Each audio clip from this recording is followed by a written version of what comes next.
Now when you take a look at this roster right here, you see Rajon Rondo, you see Jared Solinger already in 81 overall, which actually is a little bit crazy. Marcus Smart up 5. Everybody, or almost everybody I should say, is ecstatic. Everybody is so happy, everybody's overall is going up, everything's going so swell, right? Wrong. You go ahead and you take a look at the goals and promises. Bernard Patton, our owner. Now let me tell you, an owner of a team, he can make a massive difference. He can take a good team and bring it to the top, or he can take an amazing team and pull it all the way down to his level. Just look at his demands, look at this. Oh, I like our roster this year, I want us to win the division. With the talent on our roster, I want to see us reach the conference finals. All he's saying is, oh okay, yeah I like the players, so I expect this. Not even being the coach, not even being the GM, oh yeah, play Marcus Smart over 20 minutes per game. Most of the stuff that he says just does not make sense. When you take a look at our pricing graphs, our business, look at this. Everything is going up, the money's going up, the revenue, the profit, the attendance is staying steady, the parking, it's all working out. Take a look at the bottom right. $23 million plus in profit. And you know, in the upcoming free agency, we need to have funds. We don't need to, but obviously it would be helpful to sign a big name.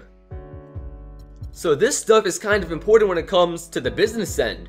And you know what, Bernard Patton, I'm sorry, but you're just not handling it right. You're not doing well, you're not doing what this team needs. So what's the point of keeping you? So at this point, you know what? We have 53,000 plus VC.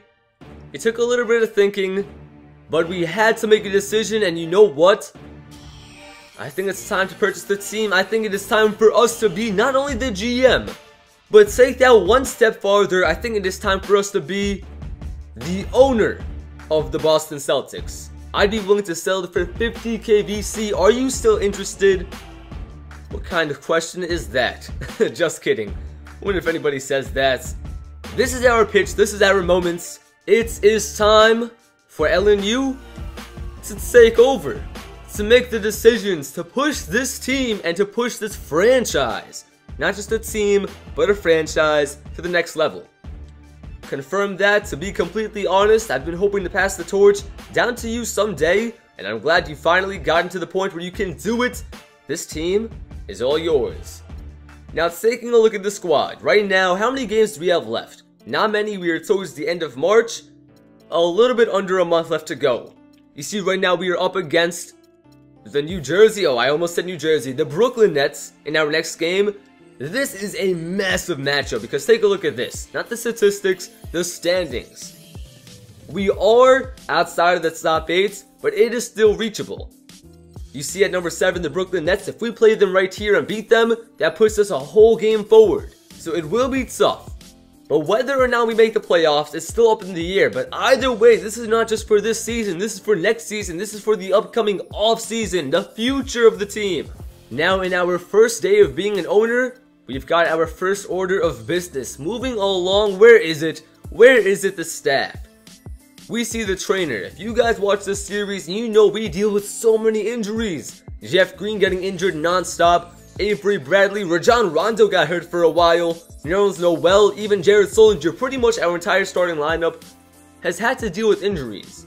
Now right here, Ed Lasserty, just talk, pep talk. Nope, I'm sorry Ed, but it is time to part ways because you know what, this just cannot happen. And I'm not going to fire you bluntly, not harshly, always gotta show respect and love. I completely understand that your job is not the easiest in the world, and I can't expect miracles. But I have not been pleased with what we've been seeing on the training front and have decided to try and go to a different direction. I wish you the best, Ed. Move along. We have a new person to hire.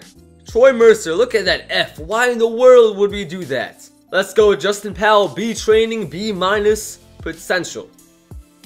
Let's go with the 2-year deal. Let me show you some loyalty. Because you know, sometimes when it's only 1 year, they get a little bit unsure, they get a little bit worried, just fighting for their job instead of doing their job. So let's make it 2 years. Taking a look at the team status, 74% for Rajon Rondo. Currently feeling fine about everything. Hold up, what? Hold up. Rashard Lewis believes practices are too intense and wearing out the players and wants to discuss it with you. Same thing with Marcus Smart. hold up. Rashard Lewis thinks it's too intense, but Smart says it's too low? Because the funny thing is, a little bit before I recorded this commentary, I had some message pop up to me. I forgot who it was, but somebody was saying that the intensity was too low. But Rashard is saying it's too high for somebody off the bench? I mean, does that really make sense? And another topic of debate was with Jeff Green, whether we should start him or Turner. Because Green has the better rating, slightly. Kind of a better shooter, but I don't know what it is with Turner. Oh look, they show the Indiana Pacers jersey, that is just disrespect. I'm not too sure what it is with Turner, but for some reason in this game, I just play so much better with him than Jeff Green. His shot is so clean, with attacking the basket, even getting some posterizers. It really is going to be interesting to see in the upcoming offseason how this lineup changes. Do we get a big name? Because LeBron James, I'm not exactly going for him. I feel like it's the normal thing to do. Everybody tries to get LeBron James. I don't think we need him, to be honest. Look at the Cleveland Cavaliers right now. Everybody's like, oh, the Cavaliers, they have Irving, they have LeBron, they have Love, they are about to be the best team in the league. I'm pretty sure they are 7-7, maybe 8-7 right now in the real life NBA. So it's not just about putting talent all together in one team. It is about chemistry, coaching, the GM, and the owner. So LeBron, I don't plan on getting him, but there are other pieces we could definitely use. We'll have to see. But that just about wraps up this episode. A lot of stuff just went down, changing up the lineup, buying the team, purchasing the Boston Celtics. That was a major move. You know, last year with the Los Angeles Lakers, when I did that MyGM mode, believe it or not, I never did that. It was an awesome series, you guys loved it, I loved it, but I never took that step. I never bought the team. And to be honest, I regret that. So that is a move I'm making today, a move I did not make last year, that I'm making today, and I made today. But next game, it's going to be crazy, guys. This whole series is crazy, this game is crazy. The Brooklyn Nets, they have the 7th seed spot. We are just outside of the playoffs by a couple spots. We need this W badly.